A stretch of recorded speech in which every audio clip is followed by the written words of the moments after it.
ఉపాసన అంతా ఒకే చైతన్య శక్తిని చేరుతుంది కాబట్టి విశేషించి మనం ఆ జగన్మాతని అమ్మవారిని పిలుస్తున్నాం, అమ్మ అని పిలుస్తున్నాం. నవరాత్రుల్లో చక్కగా నియమంగా ఉంటున్న 9 రోజులు కూడా ఆమె కథలను వింటూ, ఆమెను పూజ చేస్తూ, ఆమె చింతనలో ఉంటూ ఆమె అనుగ్రహం సంపాదించడం కోసం ఆమె ఉత్సవాలు మనం చేస్తున్నాం. ఉత్సవం అంటే ఒక యజ్ఞం. 9 రోజులు నవాహ యజ్ఞంగా ఒక్కళ్ళు దేవాలయానికి రావడం, ఆ జగన్మాత అనుగ్రహం సంపాదించడం కోసం పురాణాలు వినడం, అర్చన చేయించుకోవడం, ఇవన్నీ కూడా అదే చింతనలో ఉండి ఆమెను మనం సేవించాలి అని చెప్తున్నాయి. అలా కాకపోయినా ఈ పండగ పర్వాల సమయంలో విశేషంగా ఆమెని సేవించాలి. అలా సేవించే అవకాశం మనకి దైవం ఇచ్చింది. మనకి అనేక రూపాల్లో లోకమంతా నిన్నబడికి కూడా విశేషంగా ఆయా మన్వంతరాల్లో, ఆయా కాలాల్లో ఆమె అందరినీ కూడా అలరిస్తూ వచ్చింది.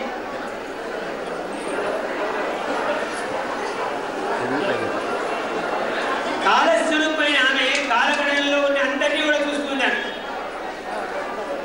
కాల కలైదామహమంటాను, కాలాన్ని నేనే చెప్పి అంటాడు స్వామి.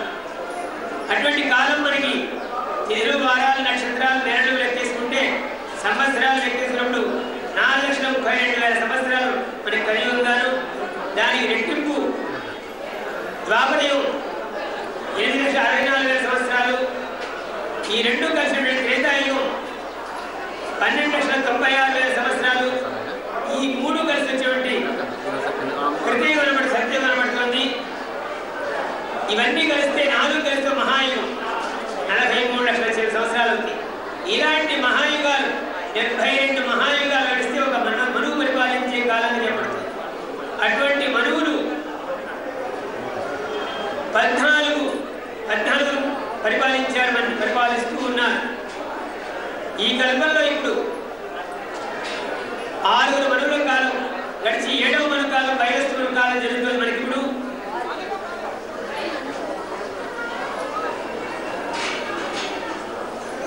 ఆ వైవస్సు మనము ఆ కాలంలో మనకి 27 మహాయుగాలు అయిపోయి 28వ మహాయుగంలో సత్యయుగం, త్రేతాయుగం, ద్వాపరయుగం, కలియుగంలో మనం ఉన్నాం. ఆ జగన్మాత అనుగ్రహం సంపాదించడానికి ఆయా యుగాల్లో ఆయా రూపాలు, అనేక రూపాలు ఇచ్చిన జగన్మాత మన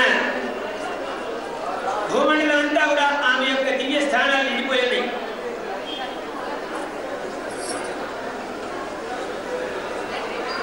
అటువంటి అనేక స్థానాలు మనం స్మరించాల్సిన కూడా ఈ దేవి భాగం అని చెప్తుంది. నేనున్న చోటు ఎక్కడో చెప్తున్నాను మీకు అని చెప్పాను, ఆమె స్వయంగా చెప్పిన చోటు ఇవన్నీ కూడా. అమ్మా, భూలోకంలో నీకు అత్యంత ప్రీతిపాత్రాలైన అతిముఖ్యాలైన దేవీ స్థానాలు ఏవి, ఎక్కడున్నాయి, నీకు ప్రీతికరించే వ్రతాలు, ఉత్సవాలు ఏమిటి తెలియజేయవలసి చెప్పేసి ప్రత్యేక ఆమె గురించి నిరంతర తపస్సు చేసిన హిమవంతుడికి ఆమె ప్రత్యక్షమైతే అతను అడిగిన వరమని, కోరికలంటే కూడా తనకు ఇది కావాలని అయినవాడు.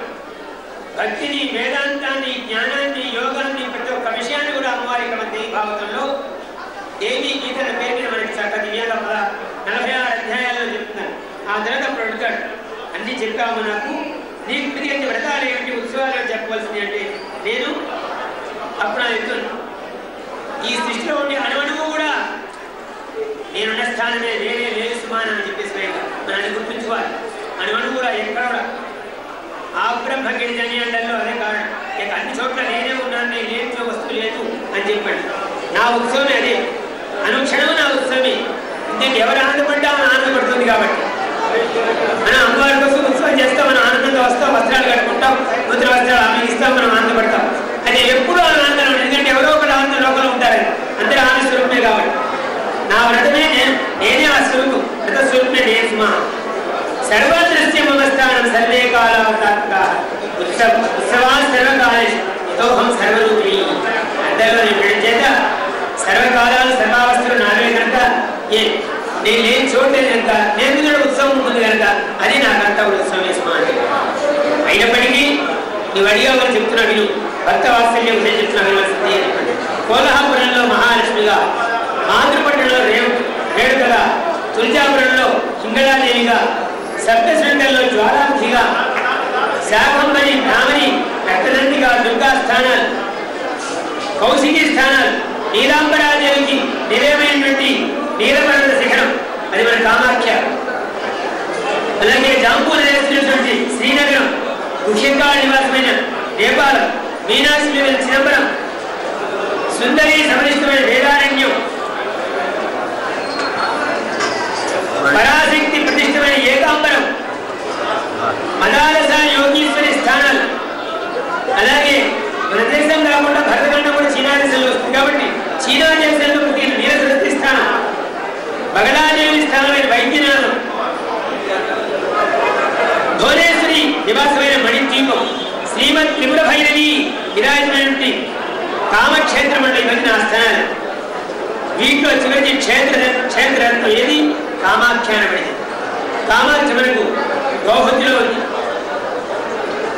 అక్కడ పంచప్రేత పంచమంచాల సాయిని అని పిలిచబడినటువంటి ఆమె బ్రహ్మ, విష్ణు, మహేశ్వరుడు, సదాశివుడు వీళ్ళందరి పర్వతాల రూపంలో ఉన్నారు. వాటి మీద అక్కడ పర్వతాల రూపంలో దేవతలంతా అలాగే ఉన్నారు. పర్వతాలు వేసినట్టు దేవతల రూపంలో ఉన్నారు. వాళ్ళంతా ఆ పర్వతాలు నివసిస్తున్నారు. ఆ నేలంతా కూడా దేవీ స్వరూపమే. గాయత్రి పుష్పమైన పుష్కరం, చండికానివాసమైన అమరేశం, పుష్కరేక్షణి నిలవేటువంటి ప్రభాసం, లింగధారిణి నివాసమైన నైమిసారణ్యం, పురుహూత మందిరమైన పుష్కరాక్షం, నది స్థానమైనటువంటి ఆషాఢి, నదిలింగమైనటువంటి చండముండి మహాస్థానం, భూతి మందిరమైనటువంటి భారభూతి, నకులేశ్వరి నిలవేటువంటి నకులేశ్వరం, సూక్ష్మాదేవి ప్రతిష్టమైనటువంటి ఆంధ్రాదేవి, ఇవన్నీ కూడా 108 అమ్మవారి యొక్క దివ్యస్థానాలు చెప్పండి. మంగళాదేవి అనేటువంటి గయ, స్థానప్రియమైనటువంటి సాధారణ కురుక్షేత్రం, స్వాయభూమిమైన నాగల క్షేత్రం, ఉగ్రవంతమైన కనకధనం, ఇలా విశ్వేశ్వరమైన విమలేశ్వరం, ఇలా ఒక చోట అన్ని విశాల శ్రీవాసమైనటువంటి అవిముక్తం చెప్పేటువంటి కాశీ, మహాభాగజ్ఞాన మహాలయం, ఇవన్నీ ఆమెకి ఇష్టమైన స్థానం చెప్పండి. ఒకటేశ్వరమైనటువంటి మాతృకం, శాంతకి స్థానమైనటువంటి మండలేశం, ఇలా సర్వక్షేత్రాన్ని కాశ్యాం సంతిరగోత్తమ తద్నిత్యం సేవించే దేవీ భక్తిపరాయణ తాంస్థానం సంతోషం. ఇవన్నీ చూడలేకపోయినా సరే కాశీలో క్షేత్రాన్ని వారు చూడవలసింది. అది మీకు సగల భావాలను తెలుసుమా అని చెప్పి ఇలా అని చెప్తే పెడతారు. స్త్రీలు పురుషులు అదే పెట్టాలి, ఎన్నో వర్తాలు చెప్తారు. అనంత దిలీయ రసకల్యాణి ఆర్గానందకరణ 3 రకాల రకాలు వేసుమా అని చెప్తారు. శుక్రవారం ఒకటి, అలాగే చతుర్దశి రోజు బహుళపక్షలో చతుర్దశి వ్రతంగా ఉండడం, మంగళవారం వ్రతంగా ఉండడం, ప్రదోషం అనగానే వాయిస్ అయిపోయి సాయంత్రకాలంలో ప్రవేశంలో ఆ సమయం ప్రదోషం అంటారు. పౌర్ణమి ఆ వ్రతం ఇవన్నీ గొప్ప వ్రతాలు చెప్పండి. ప్రదోష వేళలో స్వామి ఆరోగ్యం వృద్ధి చేస్తారు కాబట్టి ఆ సమయంలో వ్రతం చేయవలసి ఆ రోజు ఉపవాసం ఉంది. సోమవారం వ్రతం నాకు చాలా ప్రతికరమైందని చెప్పి అమ్మవారు చెప్తారు. పగలంతా ఉపవాసం ఉండి దేవి పూజ చేసి రాత్రి కూడా భోజనం చేయడం నీవు వ్రతం అంటే ఆ విధంగా. ఎన్నో రకాలకి కూడా ఈ నిత్యనైమిక వ్రతాలు చాలా ఉన్నాయి. నిత్యనైమిక వ్రతాలను కూడా వ్రతాలు దీక్ష చేసేవాడు వాళ్ళు. వాటి నిత్యనైమిక వాటి 96 రోజులు అయినా మనకి సంవత్సరంలో మనకు చేయాల్సి వ్రతం పూజ చేయాల్సి ఏమి నైమిత్యం సహజంగానే ఒక కార్యం విశేషమైన వ్రతాలు కాకుండానే. అవి కాకుండా నాకు ఎన్నో ఉత్సవాలు ఉన్నాయి మీరు చేయాలంటే, అలంకారాలు అవి ఇవి భేష అన్ని సమగ్రంగా వస్తున్నాయి. ఉత్సవాలేవి ఉత్సవాలు కావాలంటున్నాం వారు. గౌరవోత్సవం ఉయ్యాలు ఒకటి ఉంటుంది, శైలోత్సవం జాగరణ రాత్రంగా వేడుకొని ఆయనతో పాటు పద్యం పాట, రథోత్సవం, రమణోత్సవం, పవిత్రోత్సవం, ఇలా అనేక ఉత్సవాలు ఇష్టపడుతున్నాయి. అంతేకాదు వీటి భాగంగా సువాసిని పూజ, కుమారి పూజ, అటు బ్రహ్మచారి పూజ, ఇవన్నీ అందరినీ నందుగా భావించి పూజ చేయండి. అంతేకాకుండా సంవత్సరం ఉత్సవాలు తెప్పించేవాడు నాకు అత్యంత తీర్పాస్తున్నాడు. వారి యోగక్షేమాలు నేను చూస్తుంటారు. నగరాజా అందుకే అంత తపస్సు చేశాడు. అన్ని అడిగాడు ఆయన సంతానంగా ఎక్కువగా పుట్టింటారు.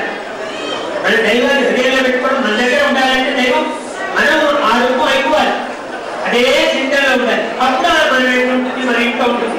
కేవలం లక్ష్మీ రూపంలో ధన రూపంలోనే కాదు, మనం వెంటనే ఉండి మనం చూస్తూ ఉంటుంది. నాకు ఏమి ఇష్టమో ఎలా నన్ను ప్రసన్నం చేసుకోవాలో చెప్పేశాను. నేను ఎలా ప్రసన్నాలు చేసుకోవాలి, ఆమె ప్రసన్నాలు చేసుకోవాలంటే ఆమె ఆనందించాలంటే మన చేత పెట్టాలి. మంగళవారం వెళ్తాం, సోమవారం వెళ్తాం, ఆ తర్వాత చతుర్దశి, పౌడపక్ష చతుర్దశి, ఇవన్నీ ఆమె ఇష్టపడి ప్రదోషకాలం, ప్రతిరోజు కూడా ప్రదోషం, నిత్య ప్రదోషం, మాస ప్రదోషం, పక్ష ప్రదోషం, సంవత్సర ప్రదోషాలు వస్తామని వాటిలో నిత్యం కూడా సాయంత్రం అని అనుకుంటూ ఉండొచ్చు. సాయంత్రం కూడా ఎప్పుడైతే సూర్యాస్తమైపోయి చంద్రోదయాస్తే ఆ దేవదేవతలు దీపం వెలిగించేసి ఆమెని ధ్యానం చేసుకుంటూ కూడా ప్రదోషం అవుతుంది. అలాగే ప్రతి నెల కూడా పౌర్ణమి వచ్చిన ప్రదోషం ఏర్పడుతుంది. వారి తర్వాత ప్రవేశం, ఆ తర్వాత అమావాస్య ముందు వచ్చేయండి ప్రయోజనం, అది ఆమె చాలా ఇష్టమైంది. చతుర్థ ప్రదోషం కాబట్టి చతుర్దశి రోజు ఆ వ్రతంలో చెప్పిన ప్రత్యేకత ఇలా ఆమె ఎలా ఆనందింపజేయాలో పడతానని చక్కగా. ఇంకా అంతేకాకుండా పూజలు 2 రకాలు నేర్చుకోవాలని చెప్తున్నారు. బాహ్య పూజ, అంతర పూజ. అందులో కూడా వైదిక పూజ, తాంత్రిక 2 రకాలు నేర్చుకోవాలి అని చెప్పి, ఎవరికి ఏం కావాలో ఎవరు ఎలా చేసుకోవాలని చెప్పి ఎవరైనా పూజ చేసుకోవచ్చు. మంత్రంతో కూడి వైదిక పూజ, మంత్రం లేకపోతే యావిధిగా ఆమె తను హృదయపూర్వక భక్తులు ఇవ్వడమే. వేదాధ్యయనం చేసిన వాడు చేసే పూజ వైద్యం దీక్షలు చేసేది దేవాలయం చక్కగా చేసుకున్నాము. దేవాలయాలు తింటే మనం ఇంట్లో చేయలేకపోవచ్చు, అంటే వస్తు లేకపోవచ్చు, ఉంటే వస్తు ఉంటే ఇంట్లో చేసుకోవచ్చు. లేదా మనం పడం పెట్టినా కలసం పెట్టినా ఆ వ్యాధిగా మనస్ఫూర్తి అమ్మ ఉన్నామని పూజ చేస్తుందో అది సందేహం అవుతుంది. పూజ రహస్యం తెలుసుకోవాలి, అప్పుడు దాని విశేషం. ప్రథమగణ్య మొట్టమొదటి శ్రేష్ట ఎప్పటికీ వైదిక పూజ, వేదాధ్యయనం చేయబడి వేదాంత మంత్రం చేత ఆ జగన్మాతను ఆరాధించడం. ఆ దేవాలయంలో దేవతలు మన ఇంట్లో కూడా దేవాలయంగా మనసుకుని చేసుకోవచ్చు. నా విరాట్ చూసావు కదా, అనంతమైంది, అనంత తీర్థం, నిరంతరం కూడా ఎక్కడ చూసినా కూడా వాటించినప్పుడు ఆ జగన్మాత దేవత ఆరాధించినప్పుడు కొన్ని వేల కొన్ని శ్రేష్ఠులకు కనబడింది. ఏ ఈశ్వరుడు ఒక్కసారి ప్రకాశించారా అన్నట్టు కనబడింది. మీరు చూడలేకపోయారమ్మా అని వేసుకుంటే అప్పుడు ఆమె శాంతంగా పూజగా ఒకసారి, 18 వేల ఒకసారి, 10 వేల ఒకసారి కనబడి అనంతమైన జనం పాదాలు అంతంగా ఎక్కడ ఆకాశం ఇందాక పాదాలకి ఆమె రూపం దివ్యం కనబడుతుంది. సర్వశక్తి సమాయుక్తం పరాత్పర ప్రేరక.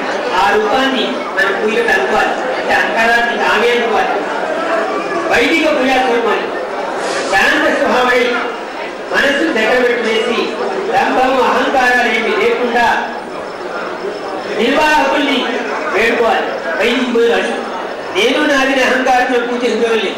ఏ పూజ చేయడం వల్ల ఆమె ఇష్టపడుతుందో, ఏ పూజ మనకు సంరంభాలు ఏవైతే మనం సమారంభాలు చేసుకుంటున్నామో వాటితో పాటుగా ఆ మంత్రాలతో తెలుసుకుంటున్నాం. వాటిలో మనం గౌరవిస్తూ వాడు వేడుకోవాలి. అయ్యా అందులో వస్త్రాలు అయ్యా మాకు పూజ చేసి పెట్టండి మాకు అని చెప్పడం, మంత్రాలు దైవతం చెప్పడం వల్ల మంత్ర బ్రాహ్మణాలు వాడి చేత ఆ వేద పుస్తకం మన పెట్టుకున్న వాడు పెట్టుకుంటాం.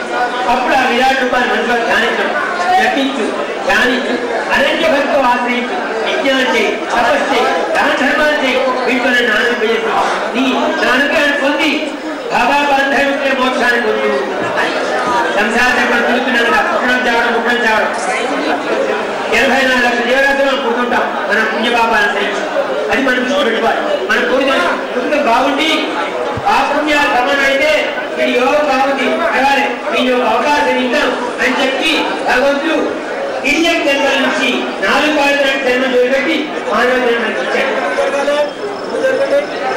మన అజన్మ వినియోగించుకోవాలి. ఎందుకంటే మిగతా జీవులకి ఇది మంచి చెడు తెలియదు. అవసరం తింటాయి, ఆనందిస్తాయి, బాధపడినా ఎటు వచ్చిన అందరికీ తెలుసు. మనం మాట్లాడగలుగుతాం, దైవాన్ని ఆనందిస్తాం, ఎటువంటి మేలు చేయగలుగుతాం. ఇవన్నీ మంచి చెడు అవన్నీ మనకి ఇచ్చాడు. కాబట్టి మనం చేసేది ఎంతగా ఉండాలి, తర్వాత ఉన్నత స్థితి రావాలి అనుకోవాలి. దివ్యంతో నాకు కలగాలి అనుకోవాలి. అమ్మ నేనే చేరే అవకాశం ఇవ్వు అని చెప్పాలి. నీ మణిద్వీపంలో మాకు అవకాశం ఏమో ఉండడానికి అని పెట్టుకోవాలి. ఆ విధంగా మనం మనసుని బుద్ధిని చిత్తాన్ని కూడా మన బుద్ధమంది బట్టి ఆనందం పెట్టుకోవడం ప్రయత్నం చేయాలి. అది మనం చేయాలి. ఇవన్నీ నావిక చూపించినే నీ దగ్గర పెట్టుకో, నీలాంటి వాళ్ళకి నీ స్వరూపమైన వాళ్ళందరికీ ఇస్తాను. నాకు నీవే కావాలనే భావన కోసం మనం హృదయం చేసి పెట్టుకుంటే మన హృదయ నివాసం గురువు అందరి కాదు ఉండాలి కదా అని అనుకుంటున్నారు. అలాంటి భావన మనకు కావాలి. అంతేకాదు భవబంధ విముక్తే మోక్షం పొందగలుగుతాం. నా భక్తులు నేను గుర్తుపట్టగలుగుతాను, వాళ్ళని నేను ఆలస్యం చేయను. అది మనం గుర్తుపెట్టాలి. ఇదే ఎవరు భక్తులు అని లెక్కేసుకుంటే శాస్త్రాలు చెప్తాయి. ఆర్థో జిజ్ఞాసార్థార్థి జ్ఞానించ భద్రక్షవా అని చెప్తాయి. ఆత్మీయ బాధలో కష్టం పెడుతుంటే వెంటనే భగవంతుడు ఏదో చేయాలి, వెంటనే తాపత్రయం పెట్టాలి. మానవ రూపంలో అని పనిచేసి పెట్టాలని అనిపిస్తారు. మానవ రూపంలో ఏమొస్తుంది? జిజ్ఞాసు అర్థార్థి. మనకి ఈ కోరికలు కష్టాలు లేకపోయినా మనకి కోరికలు ఉంటాయి. ఆ కోరికలు అంత అమ్మాలు వేడుకుంటాం, వెంకాయ కొడతాం, తొలిస్తాం, అమ్మా నన్ను ఎలా చేస్తాం, అప్పుడు అవే కనిపిస్తాం. ఎవరా అంటున్నాడు జిజ్ఞాసు. అన్ని తెలుసుకోవాలి, పురాణాలు తెలుసుకోవాలి, భావం తెలుసుకోవాలి, క్షేత్రాంతరగాలి, తీర్థాంతరగాలి, జిజ్ఞాస అన్ని తెలుసుకోవాలి. ఆదిలో తర్వాత మనం ఈ జనం ఏంటంటే తెలుసుకుంటే మన జీవితం సరిపోతుంది. శాస్త్ర జ్ఞానంతోనే మన పాడైపోతుంది, ఇంటిపోతుంది. ఆ తర్వాత శాస్త్ర జ్ఞానం చెప్పండి అమ్మాలు ఎప్పుడు తెలుసుకుంటామా? అందుకే చదువుకున్న వాళ్ళు సాగడం ఇదే కారణం. ఏంటంటే వాడు ఏం తెలియదు, వాడు అమ్మాలు వేయడం ఉంది. మనకు అన్ని తెలియదు, వాడు తక్కువైతే ఎక్కువైతే అవసరపడినాడు. ఇది అన్ని సమయం చేసుకోలేము. చాలా లోకంలో అందుకే అమ్మాలు వేడుకోవడం ఉన్న దాంట్లో దగ్గర వాడు లేదంటారు. అది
మన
దుర్గమ్మ కనక దుర్గమ్మ ఆపద్బాంధవి కరుణి కనక దుర్గమ్మ అమ్మ కనక దుర్గమ్మ అనుపమ మహిమా రూపిణి కనక దుర్గమ్మ కనక దుర్గమ్మ అసురుల గూల్చిన జనని కనక దుర్గమ్మ అమ్మ కనక దుర్గమ్మ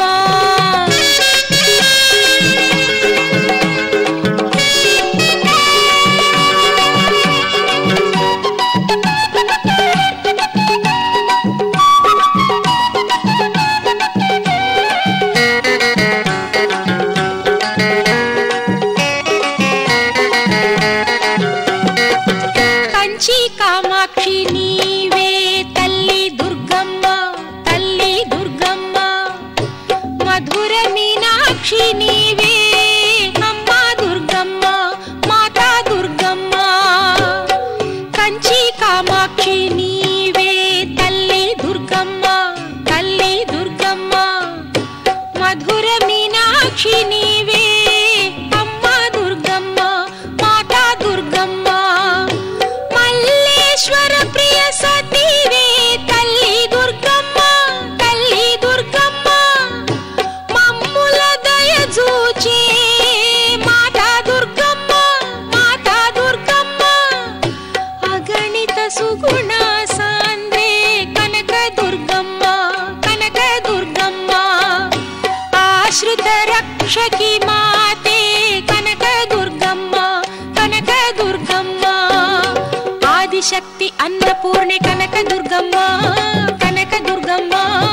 ఆపద్బాంధవి కరుణి కనక దుర్గమ్మ అమ్మ కనక దుర్గమ్మ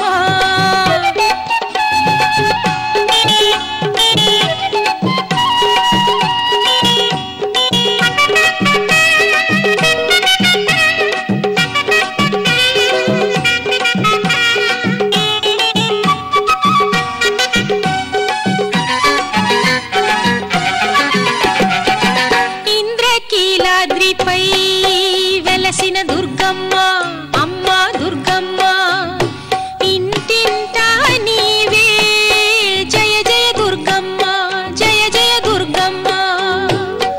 ఇంద్రకీలాద్రిపై వెలసిన దుర్గమ్మ అమ్మ దుర్గమ్మ ఇంటింటా నీవే జయ జయ దుర్గమ్మ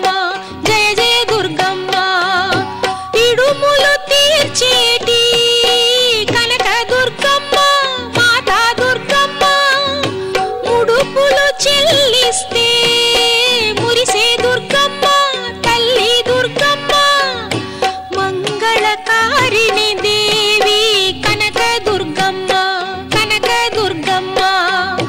మాయా మోహక రూపిణి కనక దుర్గమ్మ ఆదిశక్తి అన్నపూర్ణే కనక దుర్గమ్మ ఆపద్బాంధవి కరుణి కనక దుర్గమ్మ అమ్మ కనక దుర్గమ్మ